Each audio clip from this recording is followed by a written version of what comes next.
Hello students, welcome to Law Excellence.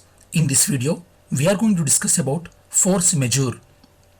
Actually, we are discussing this word because yesterday in Finance Minister press meet, she used this word while she was referring to the construction sector. So, before we going into the detailed discussion about this word, first we will take up one example. The example is, for example, students, you try to purchase one apartment from a builder, then you will make one agreement. The agreement is saying that you will receive the apartment, for example, by August 2020, and the agreement is also saying that if the builder is failed to give the apartment by August 2020, he will give you 10,000 rupees per every month. That is the contract. So very clear about the contract, and the contract will also say that he may not give the apartment to you if any of the following incidents will happen. For example, floods or earthquake or anything, because in this kind of condition, even no one will perform the contract. So, when two parties are making one contract, there are certain events.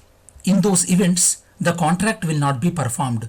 Those events are known as force majeure.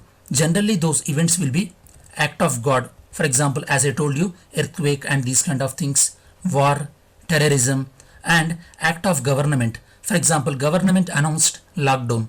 In this kind of lockdown, one party may not fulfill the contract. So, when the contract was unable to be fulfilled by one party, this force majeure clause will be invoked. It will be used. Generally, when two parties are making contracts, these events will be listed out in the contract in such a way that in future any of these event will happen, then contract will not be implemented.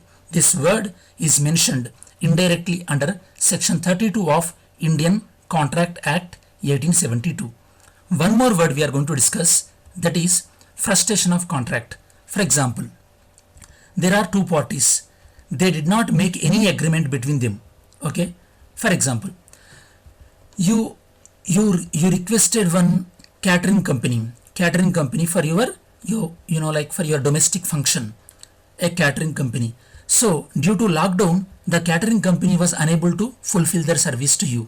Then the clause called frustration of contract will come. So any agreement where force majeure is not there, in any agreement where force majeure is not there, then the frustration of contract will come into the picture. So in the frustration of contract, one person will unable to fulfill the contract, then the contract will be so invalid. For example, there was a contract between two persons that one person supposed to provide certain amount of the alcohol. Suddenly, the state completely prohibited the alcohol.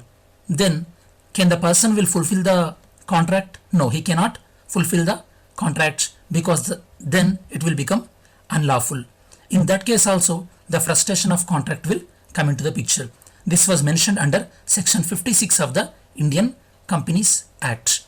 So, I hope you understood these two words about force majeure and frustration of contract.